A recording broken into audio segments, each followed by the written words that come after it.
morning, students. Today we are going to start with the Indian economic development. ये जो book है basically 3 हिस्सों में डिवाइडेड है. जो पहला टाइम फ्रेम है वो बात करता है टिल 1947 एंड बेसिकली ये वो टाइम फ्रेम था जब इंडिया में ब्रिटिशर्स का रूल था.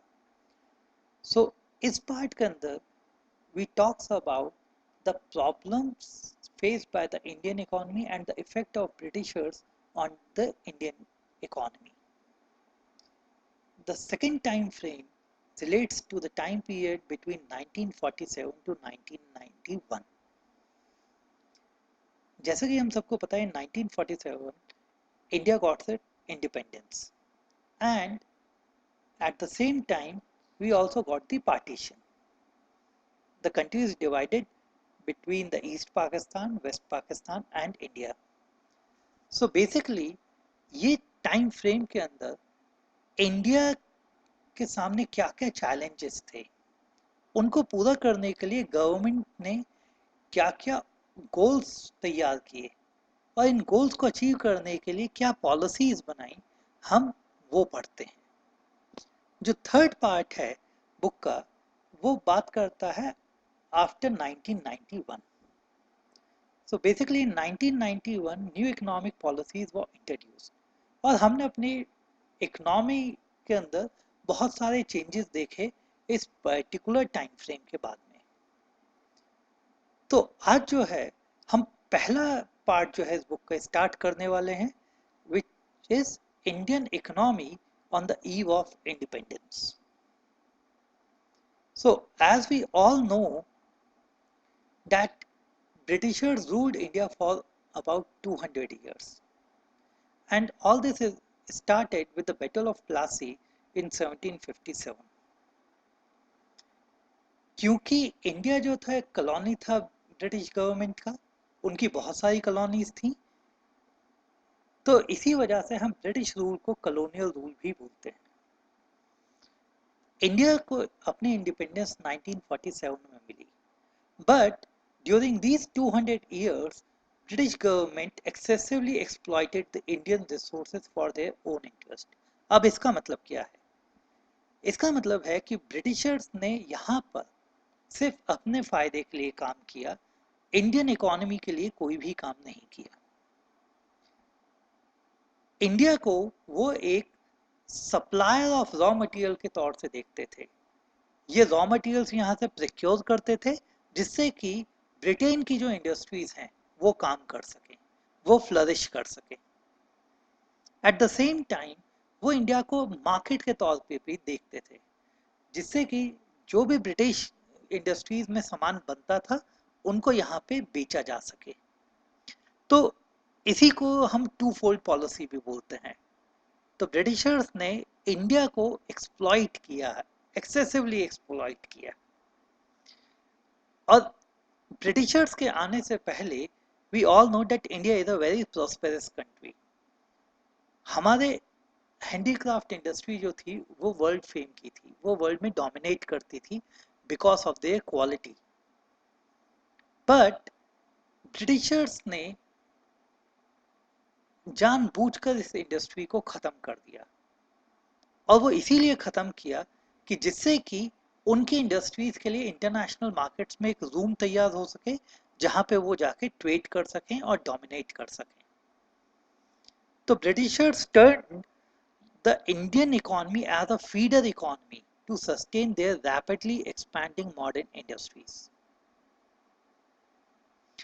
तो यहाँ पे हमने अभी तक समझा कि ब्रिटिशर्स के आने से पहले इंडिया जो था एक बहुत ही प्रॉस्पेरस नेशन था, यहाँ पे ट्रेड हुआ करता था और कुछ लोगों ने तो इसकी कंपैरिजन इजिप्ट के साथ कही थी कि that Bengal region is much prosperous than the Egypt. But जब से ब्रिटिशर्स आए उन्होंने हमारी इकोनॉमी को रूल किया, डिस्ट्रॉय किया, एक्सप्लॉइट किया and all this happens so that the benefits can be taken by the British government और वो अपनी इंडस्ट्रीज को फ्लरिश कर सकें, उनको एक्सपैंड कर सकें. सो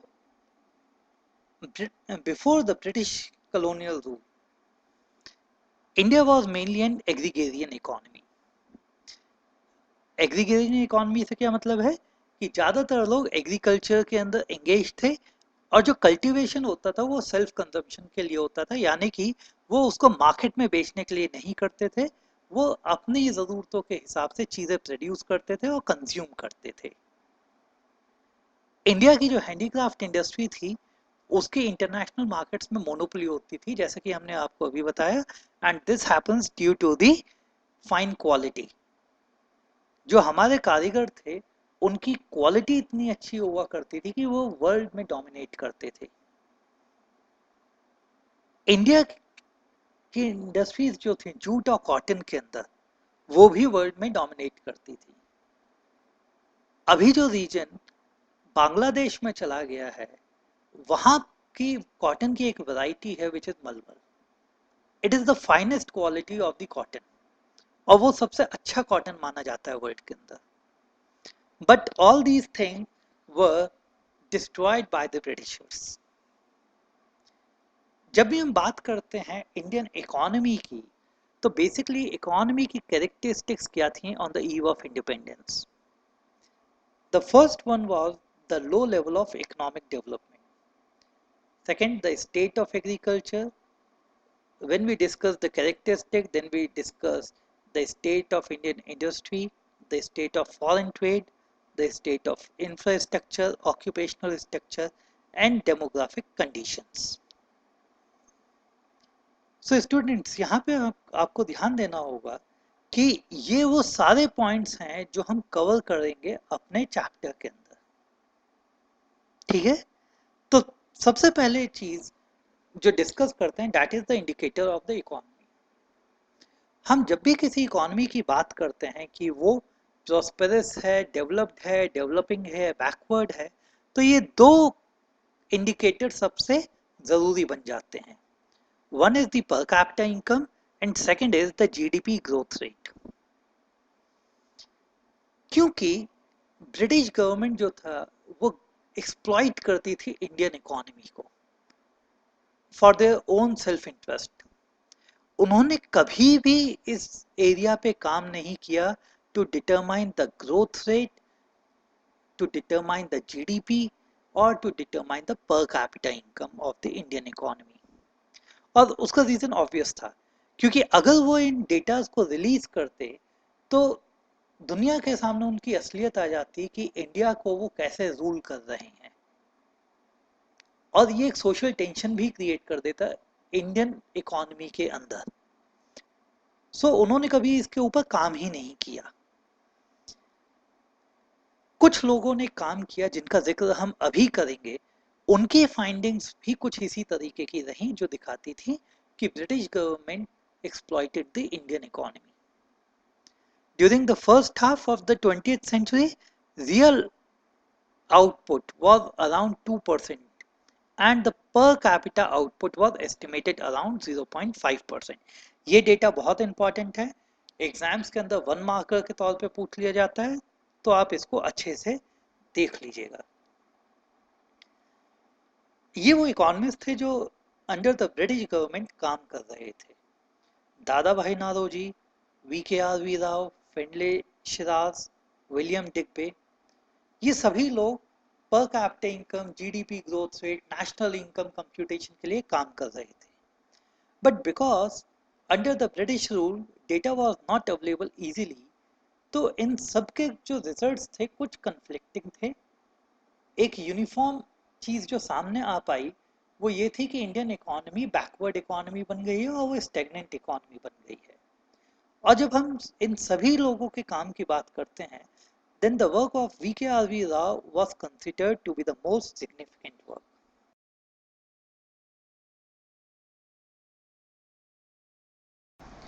Low level of economic development.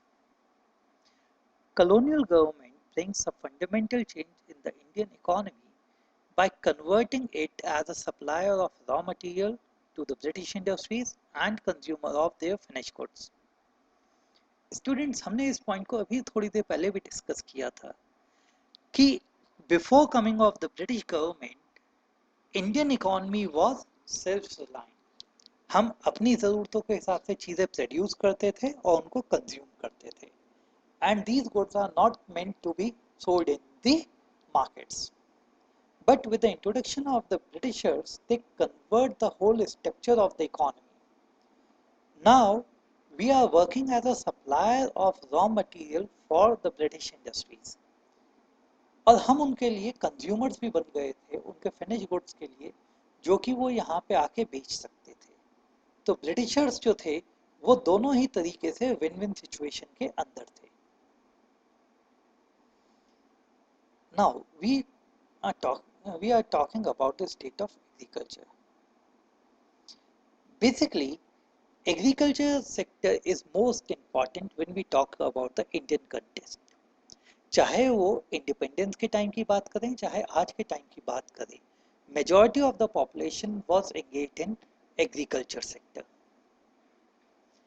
At the time of independence, about 85% of the Indian population was engaged in this sector and got their employment directly or indirectly. Fine. But this Indian agriculture sector was considered as backward and stagnant. What do you mean by stagnant? यानी कि जहाँ पे changes नहीं आ रहे, जहाँ पे growth rate नहीं है. So under the British rule, India का जो एग्रीकल्चर सेक्टर था वो बैकवर्ड सेक्टर के तौर पे देखा जाता था और वो स्टेगनेंट हो गया था, और जो प्रोडक्टिविटी थी वो बहुत कम थी एग्रीकल्चर की। एंड प्रोडक्टिविटी कम किस वजह से थी? Because of poor irrigation facilities. Poor irrigation facilities का मतलब क्या है स्टूडेंट्स? कि हमारे पास एक डेवलप्ड नेटवर्क नहीं था कैनाल्स का, जहाँ से कि हम जो पानी था इरिगेशन के लिए जो यूज कर सकते थे उसको चैनलाइज कर सके। We were dependent upon the monsoon for the irrigation system. So अगर हमारे यहाँ पे ज़्यादा बारिश हो जाती थी वो भी हमारे लिए नुकसान की बात थी, क्योंकि उससे बाढ़ आ जाती थी और हमारी जो क्रॉप थी वो खराब हो जाती थी। सिमिलरली अगर हमारे यहाँ पे कम बारिश हुआ करती थी तो हमारे यहाँ पे सूखा पड़ जाता था और जब भी हमारी क्रॉप्स जो है वो खराब हो जाती थी। So in both the situations because of the poor water management हम लोग सफ़र करते थे। The second point is lack of modern equipments and inputs. Basically lack of modern equipments and inputs जो है बात करता है developed techniques of agriculture की। इसके अंदर हम देखते हैं कि हमारे यहाँ पे मशीनरीज का यूज़ नहीं होता था, ट्रैक्टर्स का यूज़ नहीं होता था, ट्यूबवेल्स का यूज़ नहीं होता था, और इसकी वजह से भी हमारी जो प्रोडक्टिविटी ऑफ लैंड थी वो कम थी। Lack of pesticides and chemical fertilizers. So as we know कि हम लोगों ने जो हाई यील्डिंग सीड्स थे, पेस्टिसाइड्स थे, फर्टिलाइजर्स थे, इनको अडॉप्ट करना शुरू किया जब हमने एक प्रोग्राम रन किया which is green revolution. So under the British rule हम इन सब चीज़ों को यूज़ नहीं करते थे और हम अपने जो ट्रेडिशनल तरीके थे ऑफ कल्टीवेशन उन्हीं पे ही बिलीव करते थे, और ये भी एक वजह रही कि हमारे यहाँ पे जो प्रोडक्टिविटी ऑफ लैंड थी वो बहुत कम थी। Another major concern was the commercialisation of the agriculture. Basically Britishers ने फोर्स किया इंडियन फार्मर्स को to start growing the cash crops instead of the food crops. जो हम पहले फूड क्रॉप्स यूज करते थे अपने सेल्फ कंजम्पशन के लिए, ब्रिटिशर्स ने हमको फोर्स किया कि आप इन चीज़ों को उगाना छोड़िए और आप कैश क्रॉप्स को कल्टीवेट करना स्टार्ट कीजिए, क्योंकि जब आप कैश क्रॉप्स कल्टीवेट करेंगे तो आप उसको मार्केट में बेच के पैसा कमा सकते हैं। बट इसके पीछे ब्रिटिशर्स की इंटेंशन कुछ और थी। वो इंडियंस का भला करना नहीं चाहते थे, वो इंडियंस को बेनिफिट देना नहीं चाहते थे।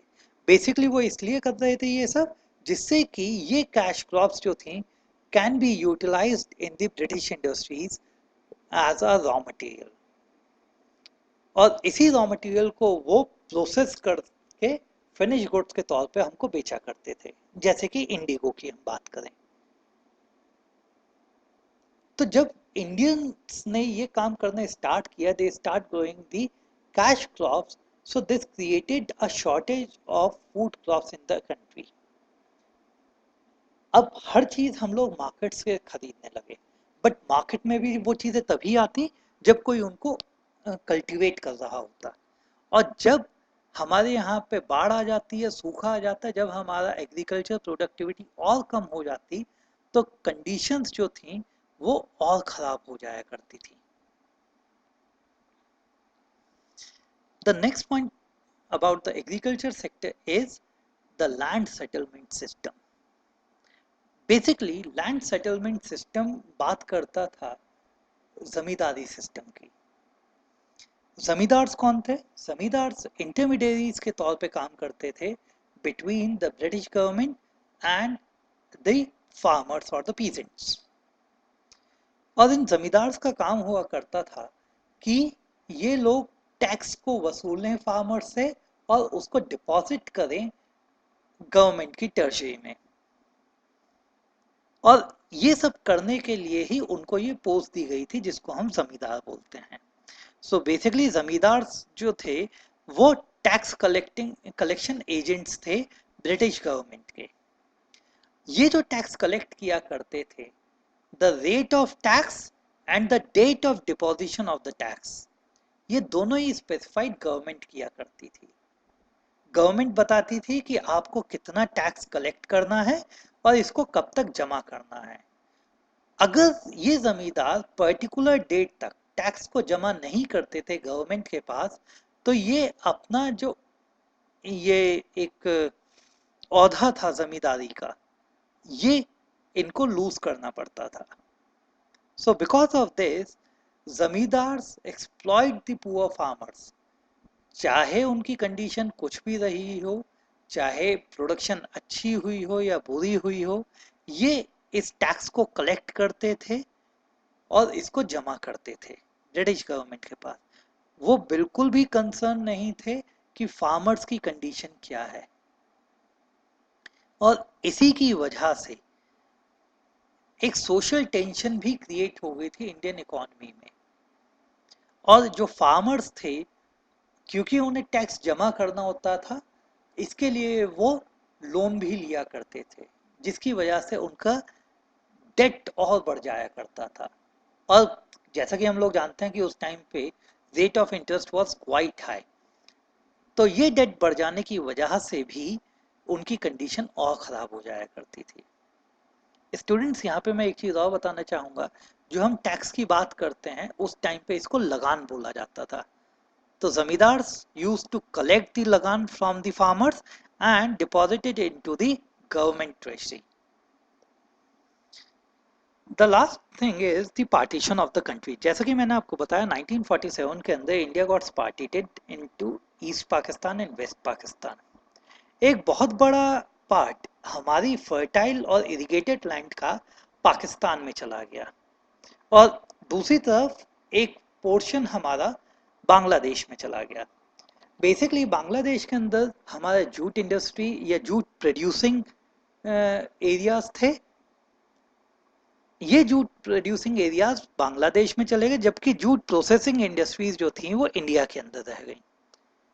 सेम काम हुआ पंजाब रीजन के अंदर, जहां पे हमारा फर्टाइल लैंड चला गया पाकिस्तान के अंदर, कॉटन प्रोड्यूसिंग लैंड, और कॉटन प्रोसेसिंग यूनिट रह गई इंडिया के अंदर।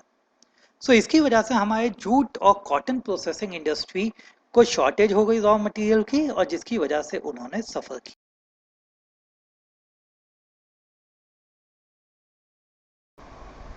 सो बेसिकली एग्रीकल्चर सेक्टर से रिलेटेड जो भी प्रॉब्लम्स थी वो हमने अभी डिस्कस करी। Please go through the video again, and in case of any query you can drop me a message. Thank you.